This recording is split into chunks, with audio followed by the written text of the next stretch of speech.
This week's episode of The Grid is sponsored by Impix. Shoot today, upload tonight, we ship tomorrow. On One Software, focused on photography. Peach Pit Press, publishers of technology books, ebooks, and videos for creative people. Epson, exceed your vision. Expo Imaging, rogue flash benders for speedlight enthusiasts.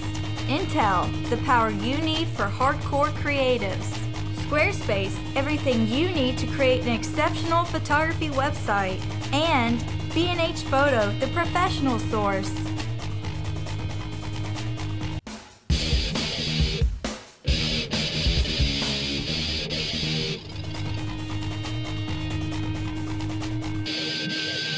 Hey everybody, welcome to another live episode of The Grid, the weekly photography show for people who have nothing to do at 4 o'clock. Hey, I'm Scott Kelby, and I am joined by my usual guest host, Mr. Matt Kluskowski. Hola. Who is very Spanish, who could not be more That's Spanish. That's the only word that I know. Hey, by the way, this has nothing to do with anything, but you know that I met a woman at my seminar in Colorado Springs this week whose sister graduated with you in high school. Really? And she went to our website and she goes, hey, I know that guy. He was a senior when I was a junior. Really? Her name is Cindy, but that's all I got. Huh. Anyway, interesting story, huh? That's interesting. Not nearly as interesting. You don't know last name? No, Cindy. Darn it. Cindy from Colorado Springs. Hi, Cindy. Hey, but she was originally from Jersey, and she's Spanish like you. She's totally Spanish. Cindy Escondido. Hey, Valenzuela. But that's not the big news today, Matt. As big as news as that is. It's hard to beat, Very, very though. special guest today. We're very fortunate to have with us Brian Smith. How you doing, bro? Great to see you. Thanks for being on the show, man. Hey, thanks for having me out here. You're like a super famous celebrity and portrait photographer. And but we were just saying before we went on the air, he puts his pants on one leg at a time, just like everybody else. But his pants are very short. They're very embarrassingly short. Next time, actually, a bathroom door would be good to put up here. Well, I've talked to Brad about that, but he insists no bathroom doors. It's no fun, though. No, it's not. Yeah. Hey, we have a great show. We're going to be talking about the secret to great portrait photography with a guy who wrote the book on it. So we want to take your questions, and there it is. In fact, we're giving away 2 of these today. Yep. Signed by Brian. Yeah. All right, we're going to give away a copy of my brand new Lightroom book, which just came out. Here it is. Boom. And we have a whole bunch more. But just real quick before we start, the big news is Adobe on Friday announced, this is big, big, big. Oh, yeah, this is huge. Anybody that's going to Photoshop World, if you pay to go to Photoshop World, you buy a full registration, they are going to give you a 12-month Adobe Creative Cloud membership. So there it is. You get the whole, not just Photoshop CC. No, you get Photoshop, you get Lightroom, InDesign, Illustrator, Premiere Pro, After Effects, the whole 9 yards. They charge $600 for it. And you can go to Photoshop World right now if you're a NAT member for $499. And you get the Creative Cloud. It's just insane. Well, and hey, I just thought as students, it's $149, right? Oh, yeah. To Photoshop World? So basically, students now have an excuse to tell their parents why they need to go to Vegas to save money, right? Wow, I didn't think about that. Okay, so anyway, it's huge. It's insane because Adobe, when I heard that Adobe was doing that, I got an email from Adobe and, hey, here's what we'd like to do for Photoshop World. I was like, I was blown away. And then I think one of the things that makes it really cool, take financial side of it. It basically one pays for the other. You either it pays for your Photoshop World ticket or your Photoshop World ticket pays for your. But because you see this too, we don't just teach Photoshop at Photoshop World. There's Lightroom, there's InDesign, there's Illustrator, we teach all that stuff. Premiere for video and everything. And a lot of times we all hear it where people are talking about how they don't have that software. So sometimes they don't go to those classes because they don't have the software. So the cool part about it is now you'll have everything that you could possibly learn at Photoshop. Yeah, because if you're at Photoshop World, you go, I'd like to go learn Premiere, but I don't have Premiere. Yeah, you do. You will now. Yeah, you will now. So anyway, that's huge, huge news. The cutoff to save $100 is this Friday. So if you want to save $100 on Photoshop World, go to photoshopworld.com. But it's time for take a really quick break. When we come back, Brian, who was also the guest blogger on my blog today, excellent blog Thank you. post. I'm seeing people on Twitter writing about how great your blog post is. So don't go right now because we're going to be back in such a short time, like 60 seconds. Don't go away. We've got Brian Smith and the secrets of great portrait photography right after this break. Don't go away. Don't go away.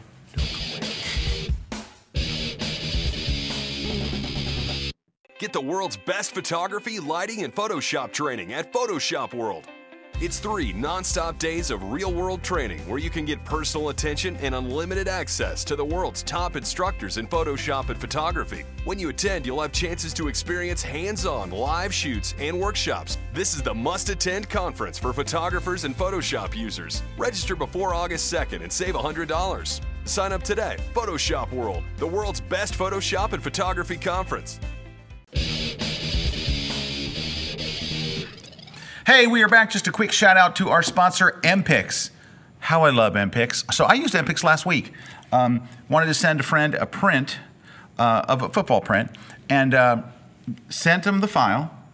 They made the print and you get to choose. Have you ever used MPix? No, I haven't. Dude, they are awesome. Especially to be able to send a gift because you know how people react when you send a print. Even if you just send a print rolled up in a tube, it has tremendous impact. Because I don't think a lot of people that their own images only wind up on the web really understand the power of a print. And it's so funny because a lot of us started with print and then went to the web. And then a lot of people that started in the web haven't gone the other way and they're starting to. They're starting to find out the emotional impact of a print, especially a big one. I mean, there's nothing like it. Yeah. In fact, we saw your brand new book today, which is big. It's big. We have a, we'll have to get our. We'll get a copy of it. It's in my office. Yeah, I got one in my office. And the pictures are so. I mean, it just has an impact that you can't get any other way. Yeah. So I love to send prints. MPix. I pick my mat. They frame it. They mount it. They send the whole thing.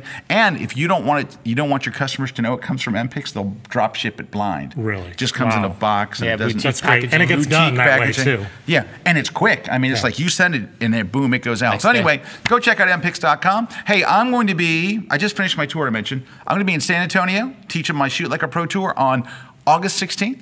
I'll be in Indianapolis. A few days later, I don't know what the date is. You're in Hartford in Friday. August. I'm in Hartford on Friday with this is my very first since I kind of retooled the seminar a little bit for Lightroom 5. So very first one back for Lightroom 5. Oh, there we go. August 21st, I'm in Indianapolis. Okay, and then in San Jose on the 27th. So go check out kelbytraining.com/live and you'll find me there. Hey, Hartford, somebody take Matt to Plan B Burger in Hartford. You ever been to Plan B Burger?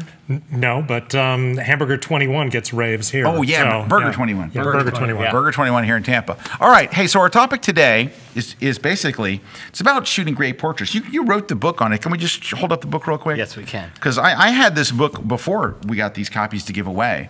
And it's really a terrific book. And can we zoom in close? Where's the zoom in close camera? I know we have one of those. We bought one, didn't we? It's there. That's the zoom in close camera? There it is. Secrets of Great Portrait Photography. Now, a few weeks ago, Brian, we had Peter Hurley sitting in the very seat that you were. And we just kept shebanging the whole... No, but he did a critiques episode with us. So people would send in their images, and he would look at them, you know, and he would say, you know, this is good, that's good. But anyway... And he saw a lot that he didn't like. What I liked about it, he was really very honest, because that was our thing about our critiques, is he gave very honest critiques. And you know what people kept asking? Well, what about the lighting? Well, what's wrong with this? You know? And they kept asking these questions. So you've written a whole book on the secrets of great portrait. Is it the lighting? It's the lighting, isn't it? And the f-stop. Not to say that lighting is not important, but for portrait photography, the absolute most important thing is making a connection with your subject and bringing something out about them. Like, you know, you want the light to be nice, or at least you want the light to look like you want it to look, but you want to get all those things out of your mind before you start to shoot, and then just concentrate on your subject and drawing out their personality. You know, make your subject the star. Can I tell you something? In your book, you have a picture of Kelsey Grammer. Mm-hmm. It's a profile picture. The expression on his face, and I don't know how you got it, but it's priceless. It's him.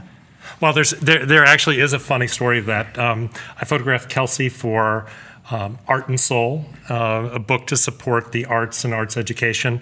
And one of the first people I photographed for the book was David Hyde Pierce. Yeah, So when Kelsey came in, we kind of showed him. And, you know, the great thing when you're showing somebody work, it's like we kind of stack the deck and put the picture of David, number 3, on the iPad. So he's like, yeah, I'll do it. And we shot, I think, 12 frames of Kelsey, and he started to walk away. And it's like, certainly you must have it by now. And I really didn't have it. I had, 12 frames of him, but not really a photograph. And I just, on the spur of the moment, I knew I didn't have what I wanted. So I don't know where it came from, but I said, yeah, I guess we do. But frankly, David Hyde Pierce was much better. And suddenly the sheepish look that you see is him being upstaged by his Frasier co-star. And you know what it is? It's a sheepish is the great, because I looked at it earlier and I was trying to think of the word. That's it. And wow, that's just, it's such a, but it's him. Yes. That look, you've seen that look, and it's so, okay, so I'm so glad that you said that, because Peter was trying to say the same thing. And Peter has a very, very nice lighting setup that he uses. But he talks about lighting like this much, and what he talks about is what you just said. Right. So how can we talk about how to get that emotion if you really feel that's the most important thing, and I do. Yeah. So how do you pull that out of him? Now I love the story you just told, but in general. Well, in a way that's kind of the key to it. There's not a formula that you can use and ask one line and expect to get it. You've got to make that connection with your subject, and it's going to be dramatically different for Kelsey Grammer than it is for Bill Gates. And it's kind of how you interact with those people to make them comfortable, to bring something out that maybe they didn't even know that they had. Talk about something that interests them. Really, like a lot of times when I'm shooting celebrities, I try to find, I never really go to their filmography because they get asked that same question again and again. So a lot of times we're talking about where they grew up, what their favorite arts class was, what got them into theater. That's interesting. The type of thing that kind of opens people up, and suddenly they forget that they're on a photo shoot. Like, it's just we're having a conversation. But part of the key is finding the thing somebody wants to talk about and something that they don't get asked all the time.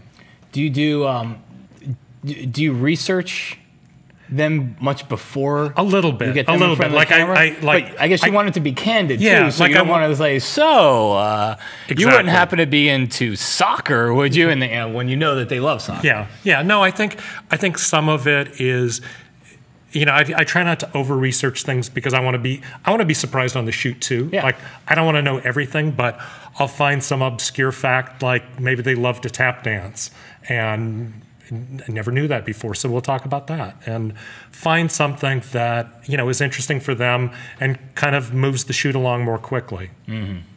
Wow. Now, do you ever, like, when they're on the other side of the camera and you're on the side, do you ever, like, hold up like a little puppet? Or no, I'm just kidding. Hey, do we have his? I think we have his website. Yeah, too. Can we bring up your website? Can we have it ready here? Wow. So these are photographs from Art and Soul. We photographed 123 celebrities for the book. We did this with Creative Coalition, and it was a project backed by Sony. So it was really a dream shoot to go out and photograph all these stars and capture a little bit of their faces and their personalities. And then segueing into another project with WWE and the Creative Coalition for an anti-bullying campaign. Again, more of the stars. A lot of these shoots we did in 5 minutes. There's one of my personal favorites back there, Elliot Irwitt, who just turned 85. So happy birthday, Elliot. And like a lot of shoots we do, these are burlesque dancers backstage in Vegas. We've got 5 minutes, 10 minutes with the people, and it's really just a case, find a way to make a connection with them very quickly. Naked Golfers here in Florida. Went by. You see how quickly Meredith went by those? Our director? It's amazing. She went really by. I don't know if you can show that stuff on the internet. What do you think? No, God, no, of course not. No, but anyway, great stuff. I mean, really, really great stuff. We have some questions coming in, so can we pose a couple to you, Brian? Oh, absolutely. All right, so Alexander is asking a two-part question. A, should someone good at photography quit because they're not good at directing or interacting with people? That's a good question.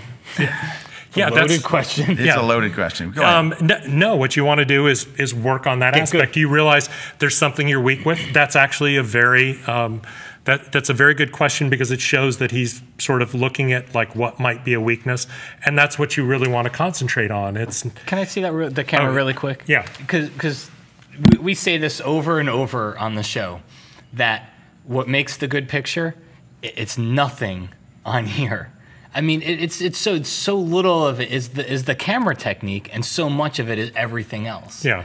And I think that's something. I mean, we talk about that all the time on here, and so many guests that we have, talk about the same thing too. Yeah, and you know what? If you look at your pictures here on the cover of Art and Soul, on the cover of Art and Soul, the lighting is very, very simple.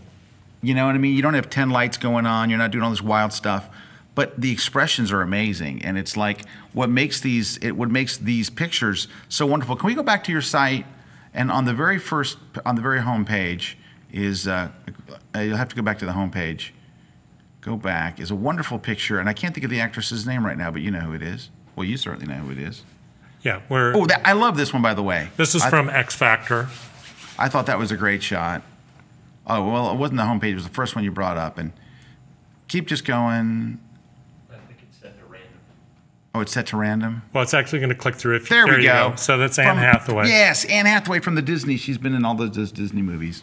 But I always think of her as, what was it? I can't remember. Yes, thank you. Princess Bride. That was a Disney movie, wasn't it? Princess Bride, no. Not Princess Bride. Comforting. Princess Diary. Diary. Okay. Anyway, that's where I always think of her of. But anyway, Pete had to struggle with that one and pretend he didn't have that on DVD. That's inconceivable. All right, but so here's the thing: nobody. So to go back to Alexandra's question is, should someone good at photography quit because they're not good at directing? You're not going to get a shot like that, and you're not going to get shots like these unless you're really good at interacting with people, because what makes these is that emotion, is that the look on her face, and the guy from X Factor, and I mean Kelsey Grammer, and those are what make amazing portraits. You don't have to give up at photography, but I don't think you're ever going to get the kind of shots that you want. And so their second part question relates to that. Should introverts and shy people become portrait photographers, or is it better that they remain in other areas of photography? Here's what it looks like Alexandra's trying to do, is to trap you into something she can retweet that says, Brian Smith says, if you're blank, then you have to give up photography. Because what I think, Alexandra, I think you're asking a question like, what kind of car should I buy? It's just too wide open-ended, but you're trying to force a yes or no answer. I don't think this is a yes or no answer thing. I think it's kind of based on how good you'll ever be at getting great and what are you willing to expression. And what are you willing to do to get there? I think the key really is, like, what do you enjoy? Do you enjoy interacting with people? Are you passionate about photographing people? Is it a case you would love to photograph people like Alexandra, and you just want to get more comfortable with it? In which case, go out and shoot a bunch of strangers. But she's not going to do that. Look at B. Look at her. She's telling you she's an introvert and she's shy. Yeah, well, it's like sometimes introverts just need that little push. So if you do love photographing portraits, get out there and shoot a lot of people. The best advice I ever had when I was making the transition from shooting news and sports to doing more photojournalism was to go out and do portraits of 50 strangers and capture them in a way that revealed something about their personality. And it's something I do again and again constantly. If you think about the book, that's really what that was, is going in and having 5 minutes. Now they're people that I'd seen on screen. But you're not shy and introverted. Well, nor are you, my friend. No, but that's the thing is, I think, the question's for you, but I think that the question she's asking is so... you're asking, it's like when an attorney asks a question and they want a yes or no answer, but it's not a yes or no answer. Because I don't think that you would say, should someone good at photography quit because they're good at directing? Yes or no? Because they're not good at directing. Yeah. No, I would definitely say it's something that you need to work on. If you have trouble directing people, it's like, bring it out a little bit at a time. Maybe stack the deck with directing people you actually know and know something about. Photograph your that would help. Friends and family as a starter, and then move on to strangers. So because the second part of her question is there some way to overcome this condition? I'm sorry to interrupt you. Go ahead. What were you going to say? Well, you got to be willing you've got to be willing to do what you have to do to overcome. If you're not happy being introverted and shy, and you want to get out there and photograph people, then you've got to do it. So what I would say to the second part of that question, there's some way to overcome this? Yes, do it. It's like anything, practice. And the more people you get in front of, the more people you talk to, the more you'll get used to it. And at the end of her question, she says, aside from being drunk or medicated, as if that's a bad thing. Hey, do what it takes, you know? Yeah. Hey, we had a caller, my wife, says, if interacting with people is something you want to get good at, you should start reading about and studying body language. Get more comfortable. Well, it went. Now I have to, read the whole thing. Sorry. She says, and she has great insights on this. If interacting with people is something you want to get good at, you should start reading about and studying body language. The more comfortable you get with reading someone else is really feeling the better. This is what happens when you text. The more comfortable you get with reading how someone else is really feeling, there we go, the better the experience of interaction will be. Okay, sorry.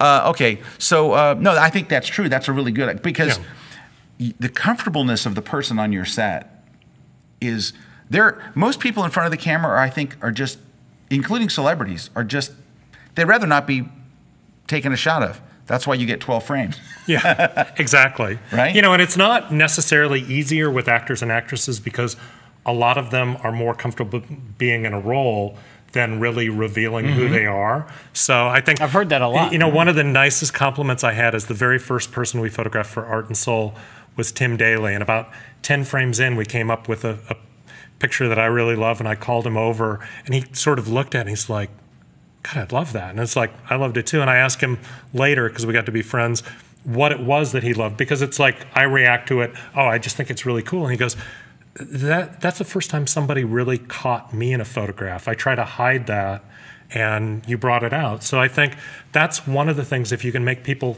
comfortable enough that they forget that they're on a photo shoot and they're in the moment. That's awesome. So we're going to take a short break, but right before we do, so Alexandra, I think that if you're asking these questions, that you want to shoot people. And I think take Mac's advice and Brian's advice.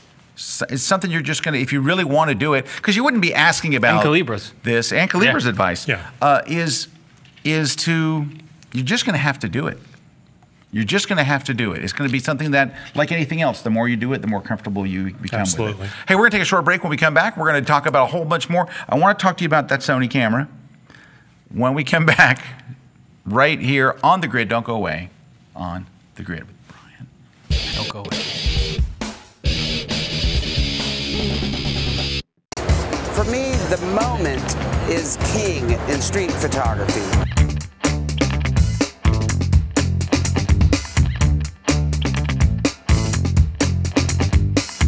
It is about capturing a slice of life that is not photoshopped or retouched or planned or staged or posed. It just begs you to ask, who is that person and what is their life and what was going on in their brain right at that moment when they were photographed? My name is Zach Arias. Come check out my street photography class at kelbytraining.com.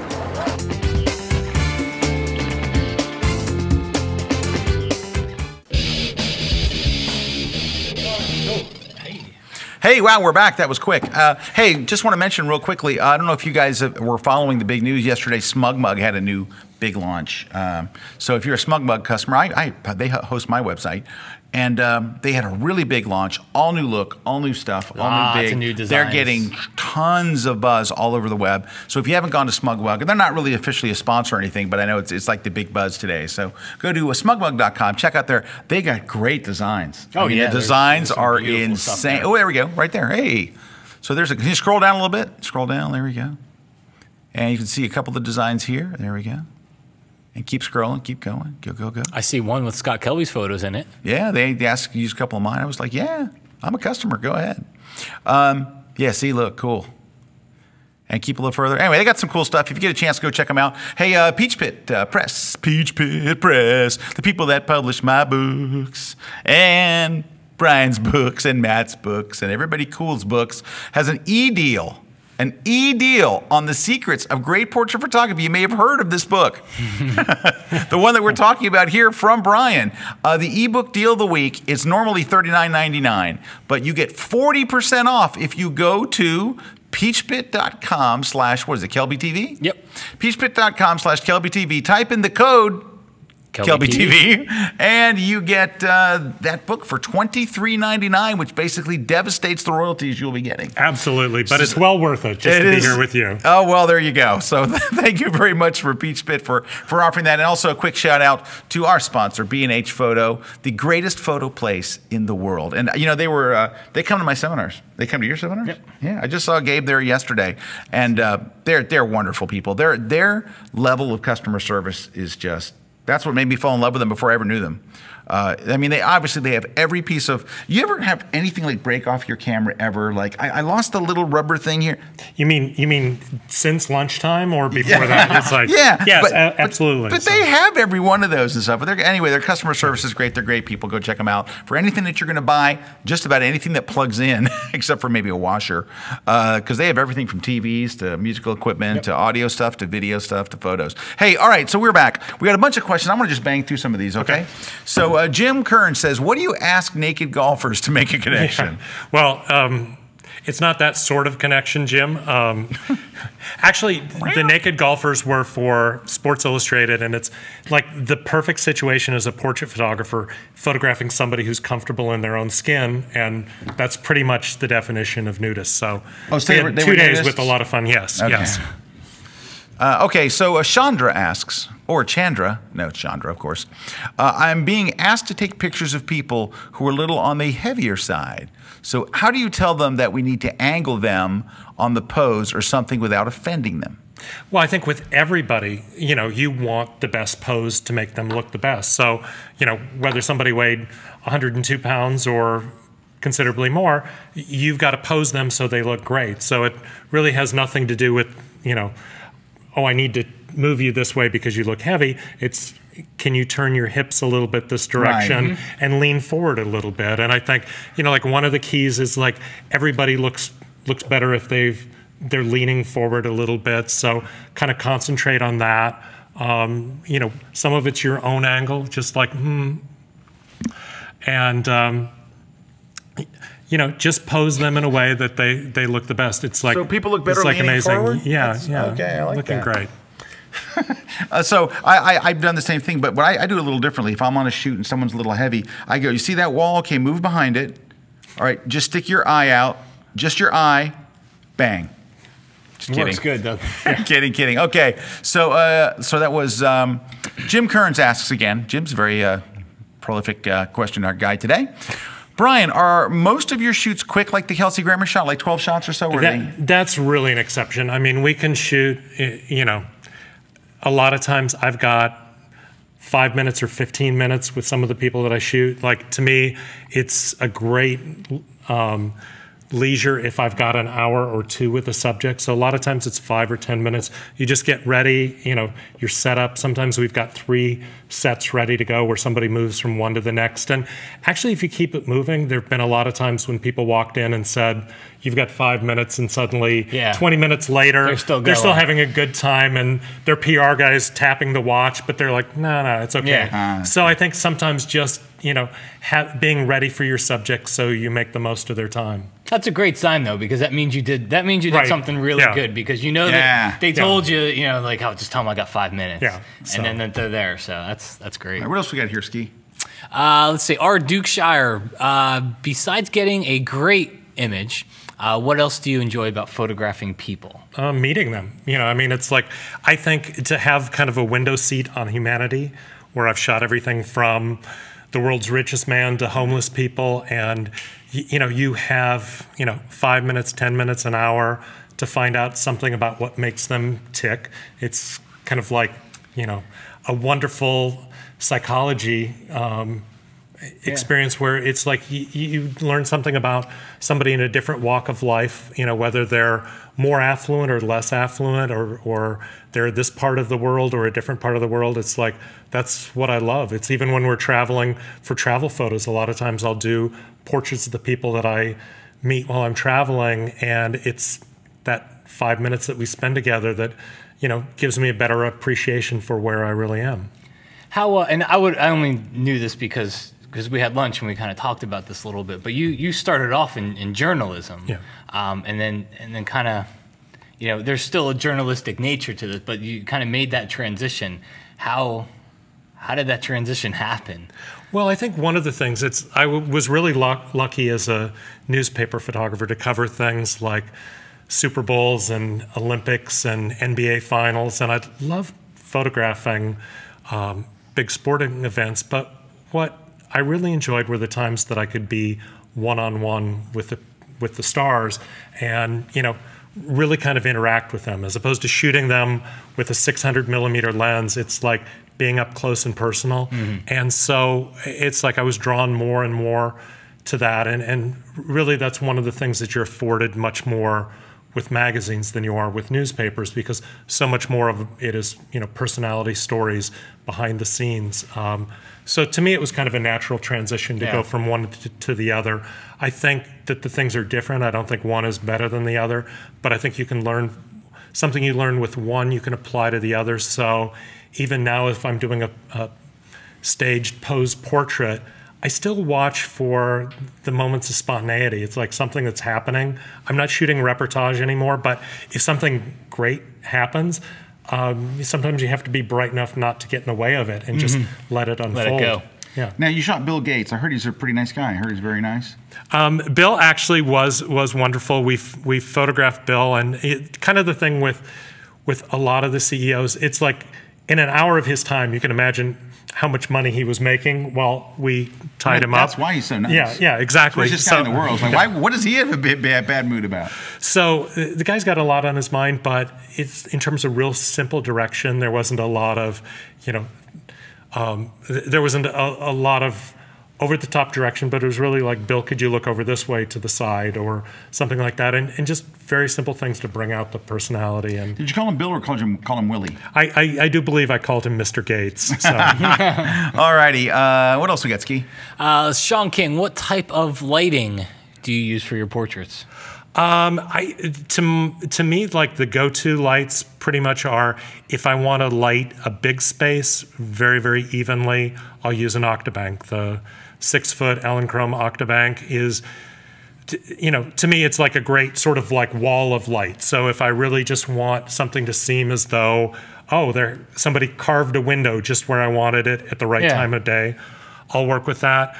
On the other hand, if I want to sculpt the light a lot more, I love working with a beauty dish. And I don't, you know, normally those things are really made to be, you know, about 2 foot from your subject, directly in front, gives that even butterfly light. But I tend to bang things around a lot, and so I'll use one off from the side, different angles to kind of like thin the face. And to me, it's a soft light, but it's got some punch to it.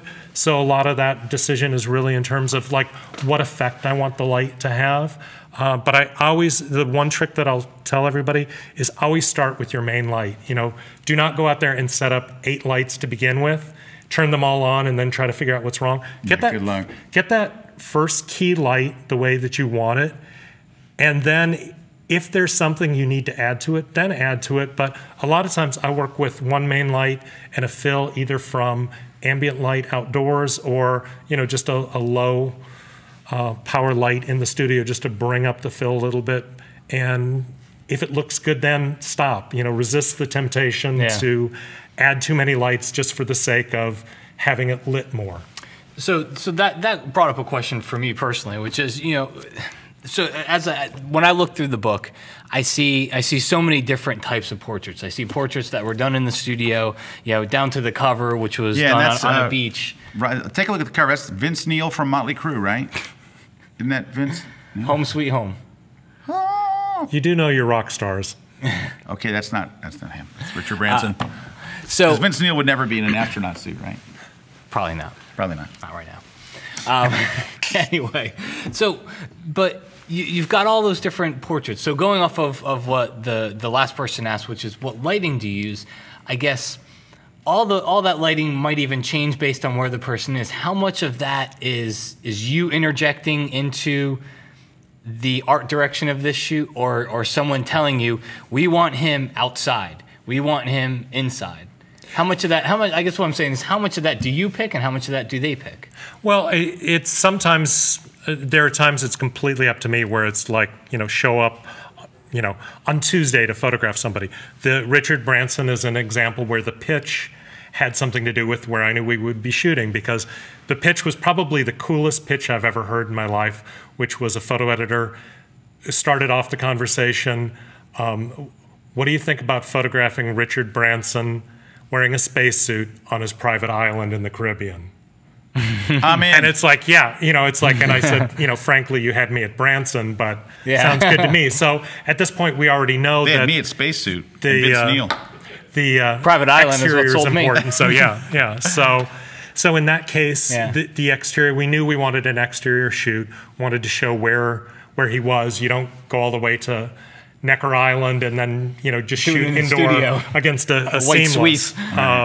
So that kind of dictated, and that does a lot. Where, because I'm in Florida, like a lot of times, the magazine clients that I've got, it's like particularly in the winter where everything they're shooting in New York is in a studio against white.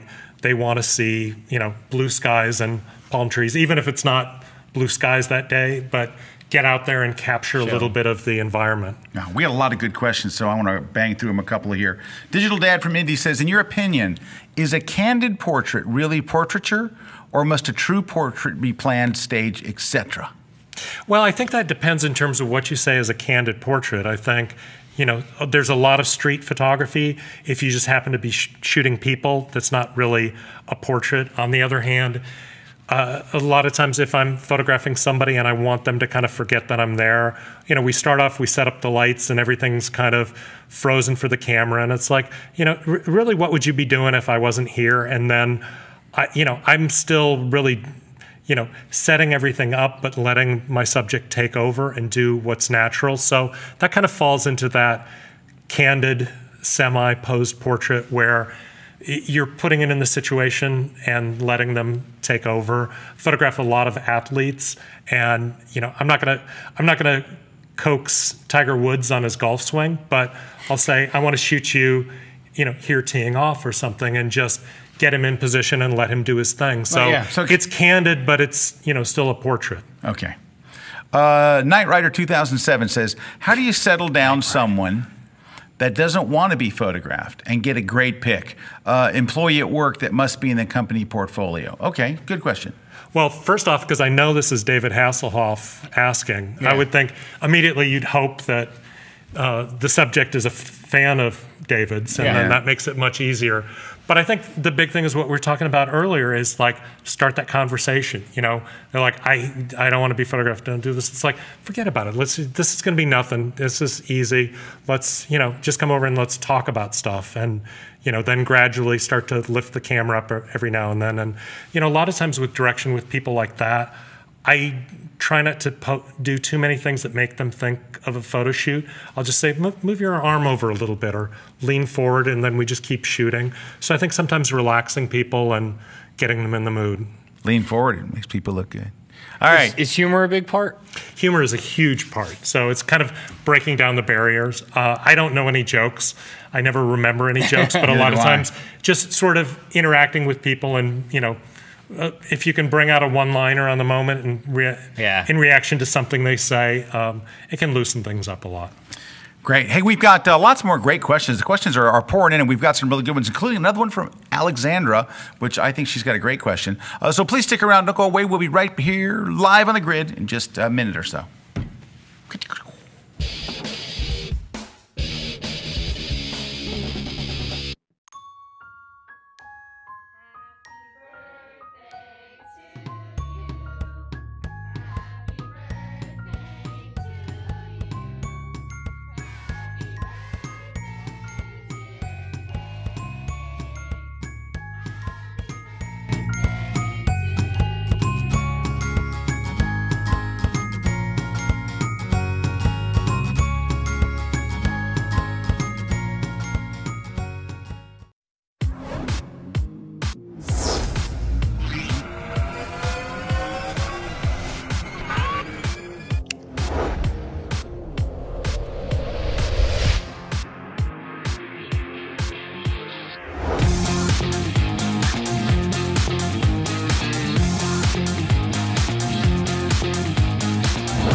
Hey, we're back. Scott Kelby here with our special in-studio guest, Brian Smith, and our very unspecial co-host, Mr. Matt Kloskowski, who will be in Hartford this Friday, making the love, being the love, sharing the love. Hey, are you here next week?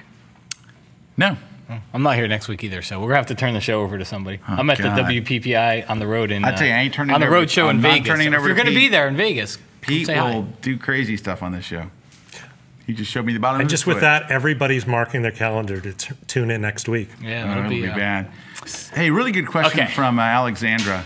What celebrity ever got you starstruck and why? Dun, dun, dun. Was it Pete? Was it Yeah, Pete it was. the first time? I don't know if you guys have met Pete Collins, but he really is. Unfortunately. Like, yeah.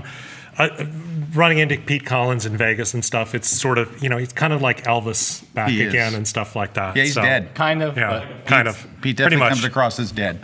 What I would say is it's kind of the weird, quirky, odd sort of things. They may not be the huge stars of the moment, but it's people that I grew up with. We shot the Bee Gees back when they were making a comeback tour and were all together. And, having grown up with that music Oh, sure. in high school and stuff, it's like, to me, I get a bigger kick out of meeting some of those people than, the big stars of today. And it's fun because it gives you a chance to spread the spotlight back on, somebody who, maybe it was cut short prematurely or someone who never really got their due. I get a big kick from those. Yeah. So the answer is the Bee Gees. Okay. All right. Albatross. I love this question. Yeah. How important are model agreements? Have you ever photographed a subject only to be refused the right to use their image on your website or in promotional materials? Brian.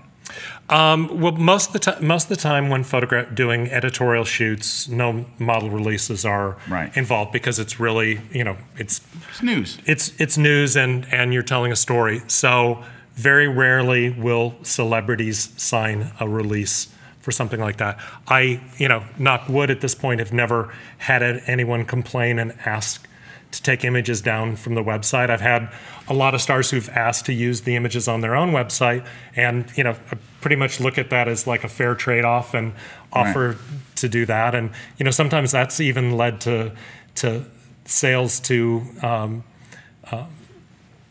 license the images for advertising or something because I let the celebrity use it on their website, which that's the relationship that I want. And Right. So if you want to be able to use that in an ad or license that image, that's when you need a model release. When you want to use it for commercial purposes. So Microsoft comes to you and says, we want to use that Richard Branson picture you took.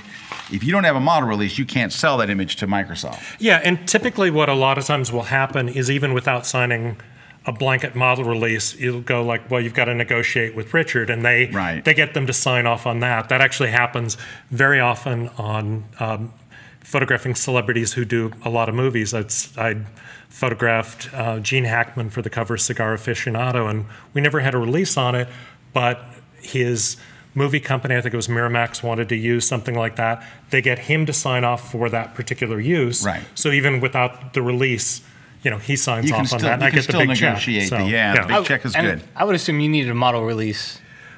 We actually, my editor for the cover of this wonderful book, when we were down in Necker Island, we hadn't signed a release on it, and my wonderful editor, Nikki McDonald, is on.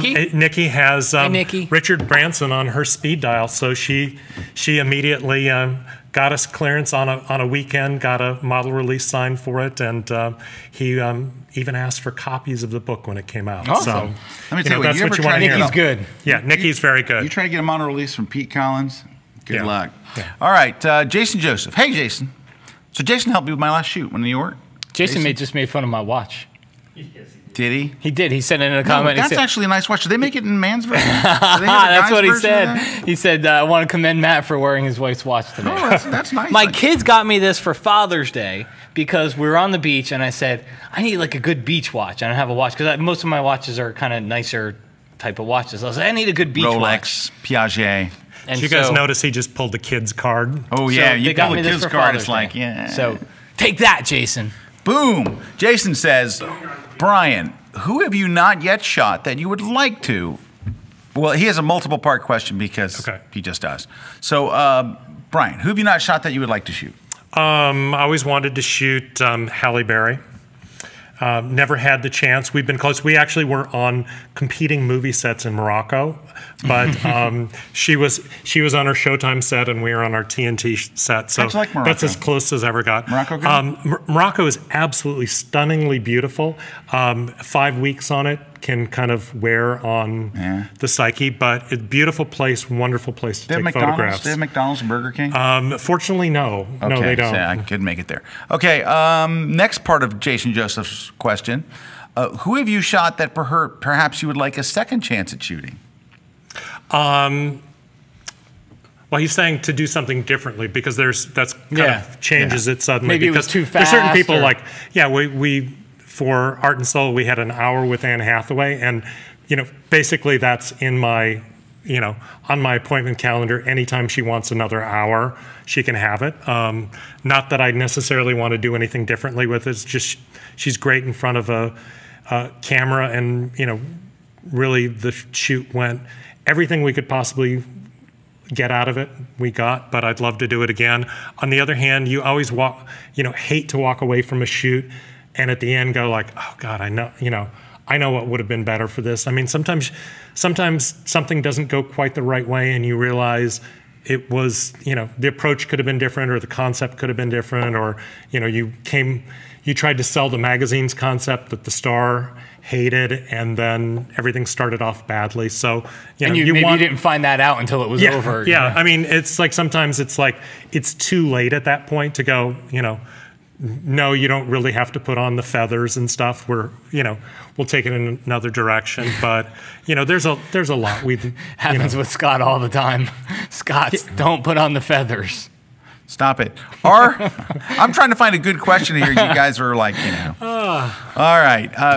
Do you Dukeshire or Dukeshire or Duke? I don't know. R says Dukes higher. Duke's higher. Do you find it difficult getting each person's personality when you do a group portrait, like a family or a band? That is actually a great question. That's really, really good. And I think that's one of the things that's tough is a lot of times when you do a group portrait, people are kind of conditioned as though it's the high school yearbook photo and stuff. So it's 1, 2, 3, we're done sort of thing. And I think one of the keys is focusing on as many people as you want.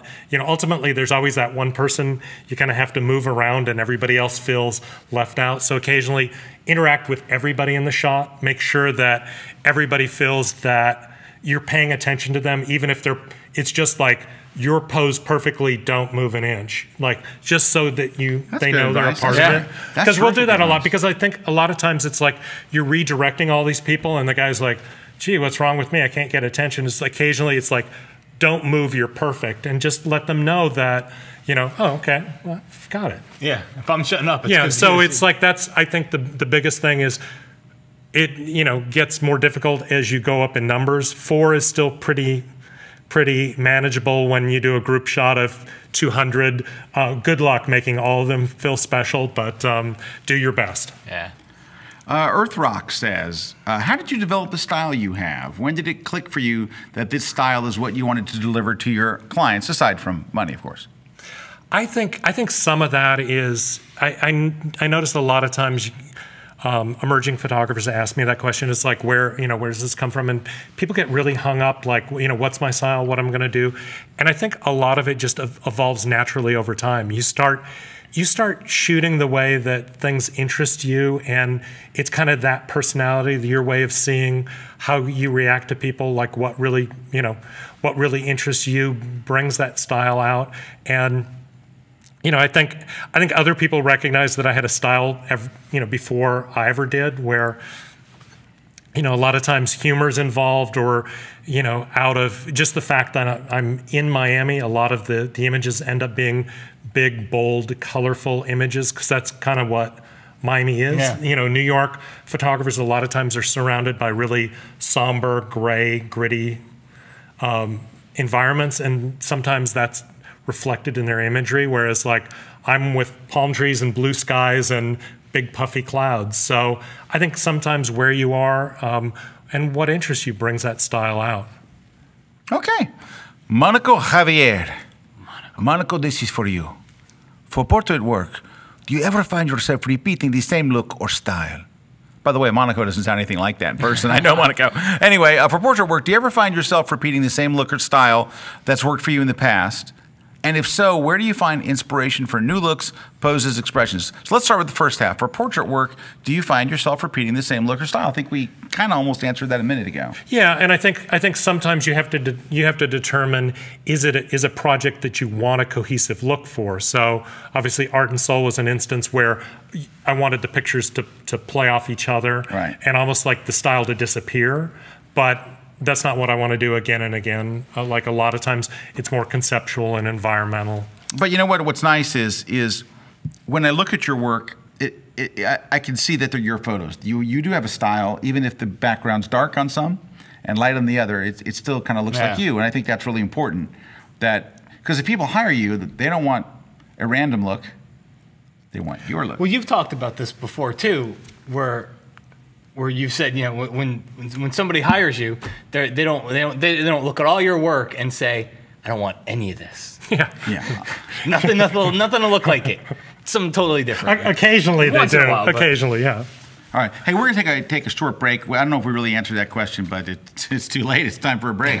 Hey, we're going to take a short break. When we come back, more of your questions. There's lots of good questions coming in, so we're going to try to get to as many of them as we can, but eventually we'll have to quit, and that's in about 8 minutes. So stick around. Don't go away. Right here, live on The Grid.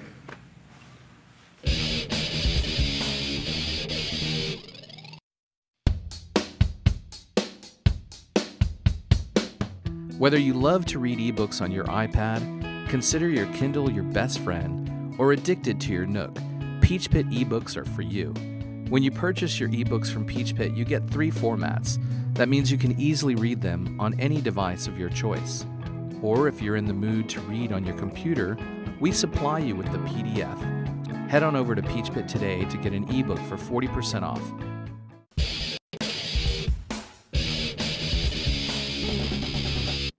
Hey, we're back. Scott Kilby here with Matt Kluskowski and Brian Smith. We're jumping right back into the questions. Hey, just want to mention in a few minutes we're going to do some giveaways. We're going to tell you how to enter our contest to win a couple of signed copies. Well, you'll win one, not two, but the winners will win 1 copy of Brian's Secrets of Great Portrait Photography book, and we're also going to give away a copy of my Lightroom 5 book. So that's just coming up in a couple of minutes. So, good question from Russ Photo.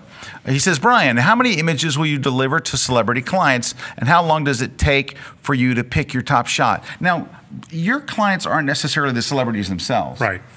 It's typically, most of the time it's a magazine, or it could also be for their publicist, in which case the publicist is seeing the things before the client and sort of narrowing it down to what they are.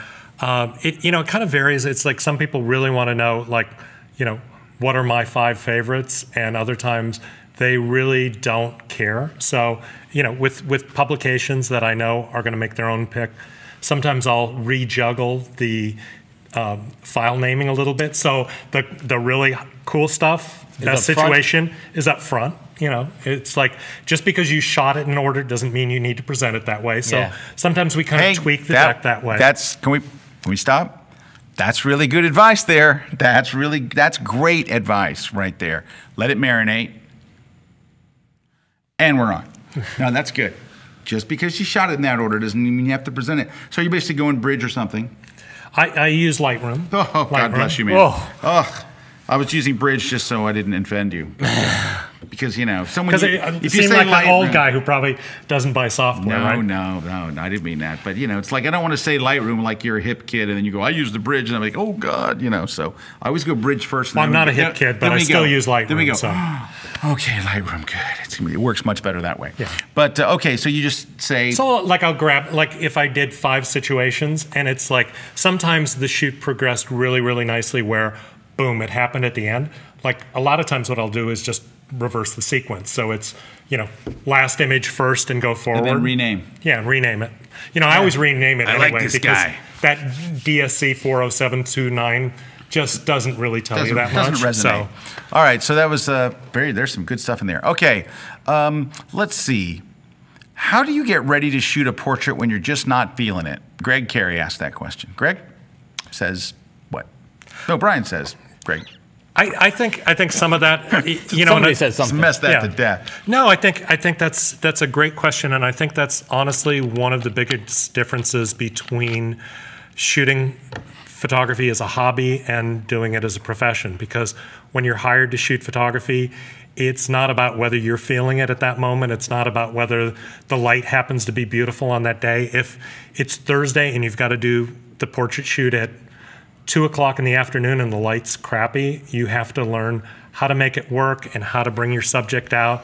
And the last thing that you want is like a shoot to be pulled down because you're not feeling it. Like there's so many other things you can't control, like the subject had a bad day, or the location suddenly that you thought had signed an agreement really didn't. There's so much stuff that can go wrong that you don't want to add yourself to that equation. It's like you're a professional. If you're getting paid to take photographs, you got to feel it. You got to feel it. And I would venture to guess that you really like this stuff, so you probably do feel it. Like even if you're driving and maybe you're a little tired, or I don't know, you know. But I know it happens to me. I know it probably happens to you, where I'm not necessarily into actually going to do it, and then when I get there, it all changes. Once you get the camera and once you see things unfold, you immediately get into it because you actually like it. Yeah.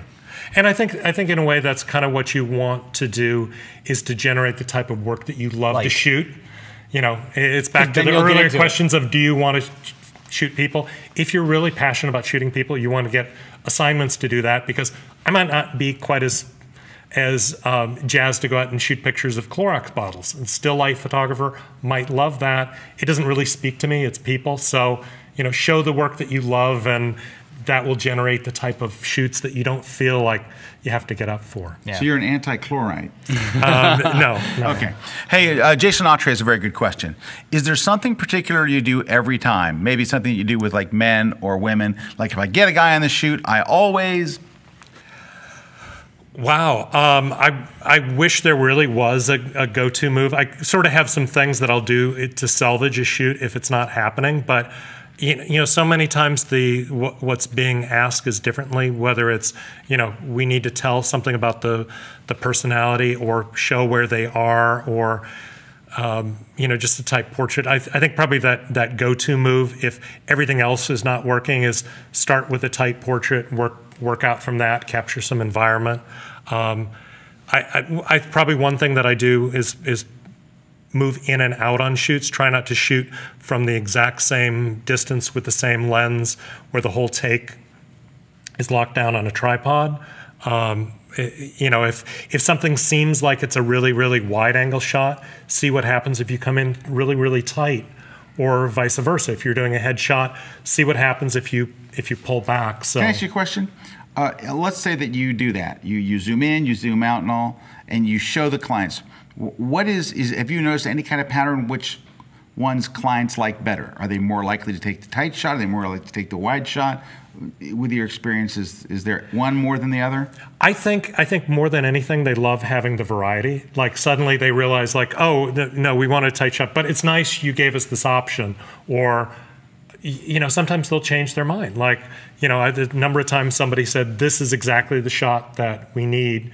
You cover that. You know, you give them what they ask for, but then if you do that other situation and they're like, you know, I never would have thought to ask for that. That is the perfect picture. That's what we want. Very good advice. So a real quick one from Lee Churchill. What do you do if you get a really arrogant client? You mean more arrogant than the photographer? Please. Apparently it's impossible. No. Actually, that's an interesting thing, because a lot of times the subjects that most people think would be the most egotistical or arrogant or difficult are a photographer's dream, because a photo shoot is all about their favorite subject in the entire world. Themselves. So I think sometimes that arrogance or, you know, self-centeredness is the greatest thing for a photographer. Well, there you go. Great. So Alex asks, when you photograph celebrities, what are you looking for? Are you looking to emphasize them as people, or as actors and the face they put on for that? I think it kind of, again, depends on, what the story is. Yeah, the assignment. Yeah, sometimes the assignment is very specific. It might have to do with their latest film. It might be a home take where the idea with a home take that People Magazine does a lot is to show that side of them that's not on. Here's me with my screen. cat. Yeah, it's like where you'd never expect what really makes a celebrity tick, and so in that case you're really trying to get away from all the cliche images you've always seen before and capture something different. That's not to say that when you're assigned to do one thing, you don't watch out for the opposite, but really as assignment photography, you've got to cover first what the client's expecting and then throw in a bit of the unexpected. Let's see. So Drishy asks, I don't know how to pronounce these sometimes, but Drishy asks, everyone has their own point of view. So when you're shooting for a client, so in this case a magazine, how do you know what he or she wants? A lot of times when I'm working, I find it difficult to figure out what's on the client's mind. That's a good question. Well, I think in a way that's what you have the discussions beforehand. It's easier if you're photographing for a publication that comes out every week and you kind of familiarize yourself for it. It's like I've done shoots of the same star for Rolling Stone, People, and Time in over a course of 3 weeks, and I know each of them is going for something dramatically different. Yes, you get hired for your look and your style, but within that range, I might push it in a different direction for Time versus People versus Rolling Stone. You kind of have to, get an idea of what your subject's looking for, and if it's not a publication that you can look at, kind of ask them. Refer them to sections on the website. Is this what you're looking for? Like a lot of times clients will do that with me where they'll say, well, we love what you did on this certain body of work. Could we get something like that? Which is, the perfect situation because basically they're asking you to copy yourself. Do what you did before. All right, hey, we're getting short on time here. Robert Armstrong asks, Brian, and I like the way he asks the word Brian first. Brian, what's in your camera bag? Well, I know Robert. Hi there, Robert. How you doing? My camera bag is loaded very light here because I had heavy books in it with me today. But I did bring along my Sony RX1, which is my favorite little walk-around camera. It's a full-frame sensor with fixed 35mm lens. So can I hold it? It tends to be what I love to, it feels really good. Do street photography or walk around with and shoot with, but typically on jobs I'll have a couple Sony A99 bodies, and my go-to lens is a 24-70 2.8. It's a Zeiss lens, so it's the sharpest zoom I've ever used, and honestly, like 90% of the work that I do in portraits, I could shoot with that one lens. Then I'll throw in an 85 1.4 and 135 1.8 if I want to come in tighter, come in. Crop in more, but honestly, like a lot of times if I'm doing a portrait shoot, I love the field of view that I get with a full frame sensor and a 70mm lens. Nobody makes one as a fixed focal length, and it's like such a great focal length because you're close enough where you're still intimate with the subject, yet not really on top of them like you would be with a 50. It seems like you're having a quiet conversation with the person instead of standing across the studio shouting directions to them. So this has an electronic viewfinder? It does. What's this thing for? That's the EVF that you're looking at there. So you've got live view on the back or the EVF. Yeah, so I shot with my first Sony camera a couple of weeks ago. So maybe 3 weeks ago, Sony sent me my first time I ever used any Sony stuff. And there were things I liked about the electronic viewfinder, and there were things that kind of drove me nuts. I like that when you're in manual mode, you can actually see the exposure changing as you're doing it. I was like, well, that's really, really cool. Now, Frank, do you know Frank Doerhoff? Yes. Frank's a good guy. Yes. And Frank, he started shooting some Sony gear, and he was like, man, you just said you have to use it a little while, and then you'll fall in love with it. I think that's the big key. It's different. I think a lot of times people react more favorably to them if they're on the NEX or the RX1 because it's a small form factor and you're not expecting an optical viewfinder. Oh yeah, right, good point. But one of the things that actually I found that was really cool about shooting with the EVF is I shot at tennis at the Sony Open this year, photographing Serena Williams and Maria Sharapova after all these years not shooting sports.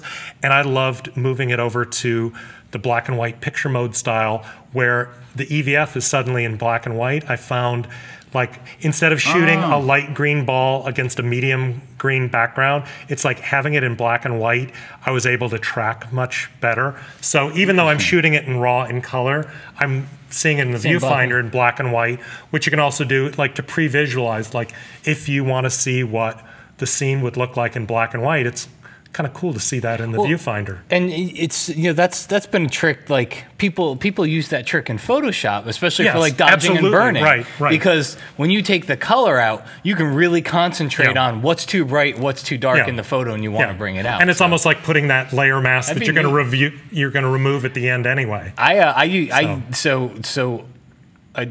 Frank, I have to disagree with Frank because I used the A99. I actually fell in love with it the first time I used it. They have the best live view that I've ever seen on a camera. It's like an HD screen, and so most cameras you zoom in live view, and then you start to lose quality. You zoom in on this thing in live view, and you're still in HD quality. Yeah, it goes into like 1:1 if you want to see a focus point. Yeah, and it stays tack sharp, and you can really see what you're doing. So. And I've found that I tend to use that a lot because it's like sort of, like looking at a screen, it's almost like the ground glass as opposed to holding it up to your eye. Yeah. So what is your DSLR? What's your main? The Alpha 99. So it's their full frame camera, which actually has the same. That's what I use. Yeah, it's got the same sensor as in the RX1, same full frame 24 megapixel sensor. That's a Mazda, the RX1? Yes, exactly. Yeah. Yeah, the Spider, the convertible. And what's your go-to portrait lens? 24 to 70, just because at 24 I can get a lot of environment around the subject, particularly like a horizontal shot that I want, really that sweeping panorama around the person. 2-page spread pays more. Exactly. Right. Yep. Right. You know the tricks. All right. Well, we're really about out of time. Let me see if there's anybody. Don't take Jason Josephs because he made fun of my watch. Okay, yeah, he's out. Mark Rainier. Mark asked a question. Yeah. And I got a feeling you've let on a couple little hints here that you know a bit about Photoshop, and you don't sound like a bit. It sounds like a lot. I'm the in-house retoucher. I get called a lot, asking to, if there's applications there, and I'm like, well, actually, the retoucher is the janitor, and as well as and the accountant, as well as the landscaper, and everything. All right. So, how much post-processing you do is the question from Mark Rainier. I do all my own because it's something that I really don't decide till I'm on the shoot how much there is. I tend to try to have a lighter hand with a lot of it, where I think like the perfectly post-processed image is something that doesn't scream like, oh yeah, they did HDR on this one, or wow, they really took a lot of pounds off. Basically, when I'm photographing a celebrity, you want it to look like you photographed them right when they came off that wonderful spa vacation. Yeah. You don't want to make it look like they just had work done. So it's like it's that lighter hand with everything. How often do you ever have to hand over unretouched photos? I think like a lot of times with or is that part of what you discuss up front? Well, it's something I discuss up front where I really, in a way, if they're hiring me for a certain look and giving them a raw file, even if I apply the settings to it and send them as a DNG with that in there, it's like you still know how easy it is for somebody just to hit, remove all. So I try not to do that. I mean, even a lot of times if I know that they want 4 images because they're going to combine them in post and might take part out of it, I still will process those out as PSDs, work on them, flatten them out, send them as a TIFF, and give them multiple files to work with. It's only like at the last resort that I'll send the RAWs, but even then, if I'm sending the RAWs, I'm going to get them as close to the final look as I possibly can. Yeah. So I'm going to have to ask this last question, then we're going to have to split out of here. Jason Joseph, he's now added the words in New York City, and when I read his question, you'll know why. It says now he's added in New York City. Brian, as far as assistants go, do you work with the same people, or do you hire talent from pools when traveling? IE in New York City. He didn't write that, but obviously, since Jason has added the words in New York City to his name, maybe he's trying. I see a subtle message here, Jason. Wow, maybe it would be great if Jason has a website that I can track him down on. He doesn't. Are you kidding me? Come on, Jay. Okay.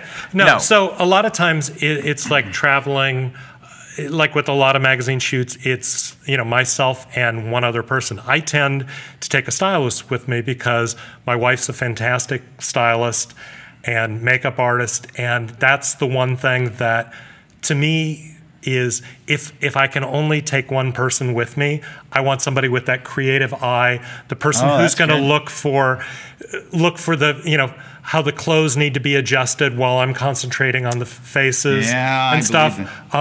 We then, a lot of times, if we have a budget for a local assistant, then we'll hire somebody locally, just because budgets aren't what they used to be. There's fewer and fewer times somebody says put 3 people on a plane. More and more often it's like you get to pick one person to go on the shoot with, and so if we need somebody, we'll look around the country for someone in the area. Let's just say that you're going to New York already.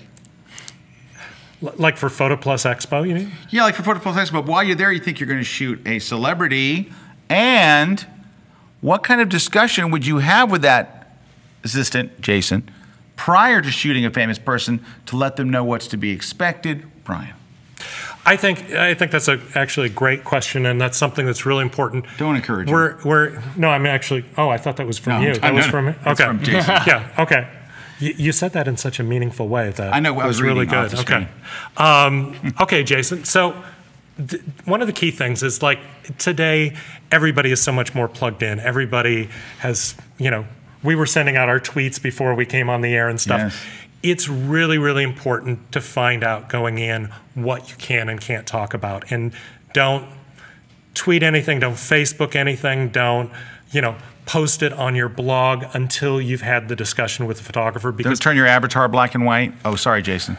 A lot of the times the clients won't let me talk about a shoot until it's in print. And, certain publications are, they won't work with you again if you spill the beans on one of their top secret stories. So, be very cognizant of that. If you shot a behind the scenes video clip, run it past the photographer before you go, oh, hey, by the way, I did this.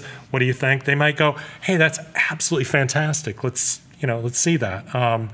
Go ahead and post that. But, make sure that's all really clear. All right. So anyway, we can vouch for Jason. He assisted me in my last thing in New York, and he did a great job. So if you're in New York, he's the guy to call. He didn't make fun of your watch, though, did he? He didn't make fun of my watch. No, he knows. You know why he wouldn't make fun of my watch? Because I wear a man watch. All right, guys, we are so out of time. But Brian, that was terrific. Thank you. That was really, really very, very informative. Really, really great. And we'll we did the live broadcast now, and of course we'll be posting this tomorrow for everyone, because there was a lot of great information wrapped in one show. So thank you very much. Where can people go to learn more about your work? My website's briansmith.com. How will they find that? Yeah, they can follow me on Twitter at Brian Smith Photo. If they happen to be in San Diego tomorrow, I'm speaking at the Museum of Photographic Arts in San Diego tomorrow, and at Calumet on Friday. What about if they happen to be in Las Vegas in just about a month? Yeah, I think like a fantastic thing, and actually, I think we're going to arm wrestle after the show, and if I'm successful, I will be speaking at Photoshop World. So just mark that in right now. Photoshop World, September 4 through 6. I'm doing 2 talks out there, one on turning personal projects into profit. It's like going out finding these projects and how do you turn that into work. That's a good class. How do you get the jobs that you want by going out and shooting a project that gives people an idea, this is what I want to shoot. Yep. And then I'll be doing another class on conceptual portrait photography, where we're going to talk all about, like, whether you come up with the ideas, the clients have the ideas, how you execute them, and very importantly, how you sell those ideas to the subject. Because you can have the greatest idea in the world, and if the subjects don't want to do it, it's not going to happen. So trying to give some background in terms of like shoots we've done over the years that have been both successful and things that have been challenges. Wow. So you can catch both of those classes at Photoshop World. Go to photoshopworld.com. Of course, remember, if you are a full conference attendee, You get the full Creative Cloud membership for 12 months. It's crazy. So Adobe, just amazing that they did that. What wonderful support they're showing for the show. Hey, we're giving away these books. Go to kelbytv.com/contest. Right there, as you see on screen. Go choose. The show is The Grid. Your name goes there. Your email goes there. Your website's not necessary. But your comments should read something like this. Brian changed my life today. You've never had a guest like him. And I like Matt's watch. And Matt's watch looks masculine, and Jason Joseph is a great assistant. All right, he's actually a great photographer, but he was nice enough to help me out because he's a buddy. All right, we're going to give away books. Just write the book that you want in the comment field. Just say, hey, I want Brian's book, or I want the Lightroom book, or whatever. And also, one last thing. For those of you who watched our show, was it 2 weeks ago? It must have been, because I think I was... Peter? Yeah. Oh, you know what? I do have one thing to say, just real quick. First off, we had a fly attack us on the set. We had this fly in here that we could not get up, and it buzzed us the whole show. This magazine called Twisted News, a newspaper called Twisted News, wrote a story on it. Dude, I didn't know about that. Called, hold on, Giant Fly Attacks Local Studio. And it is all about the incident. It says, Scott Kelby and Matt Kloskowski, the hosts of the weekly photography web show, The Grid, were surprised by an unannounced special guest. It seems a giant fly somehow got onto the set and started terrorizing the host and stagehands. At first, this flying pest was believed to be a large bird, but it turned out to be a mutant housefly. It buzzed the host several times before picking out Mr. Kelby for a dive bomb attack. Mr. Kelby was heard calling out, "It pooped on me." I remember that. Matt Kloskowski, a black belt in martial arts, went Karate Kid on the fly, using his fingers as the chopsticks of death. It goes on and on, making news, the kind of news we want to make out there. Really And big. If you want to see a really Something I can giant, send to mom. if you want to see a really giant fly, go on the Photoshop Insider blog today at scottgelby.com, That's right. and you'll see gymongous fly. Gymongous. All right, I want to wrap up with a real quick story, and it's kind of interesting, and it's just kind of interesting. So last week I went on a Disney cruise. So I took the family on a Disney cruise. My publisher, greatest publisher, Peach Pit Press, love them, sent my whole family on there as because I was the world's #1 best-selling photography book author for the 3rd year in a row. And they came to my Photoshop World class and announced it, and I got a trophy, and they said, we're sending your family on a Disney cruise. So we booked it like the next day. Because my daughter's 7, she's never been on a cruise. My son's 16, and he's been on one, but it's been 6 years or 7 years. It was absolutely insanely wonderful. It was best cruise ever. I mean, I've done a lot of cruises. I've been on all different cruise lines, everything from Holland America to what's the Royal Caribbean and Carnival and everything. It just killed. It was wonderful. It was amazing. Now, here's where the point of the story is.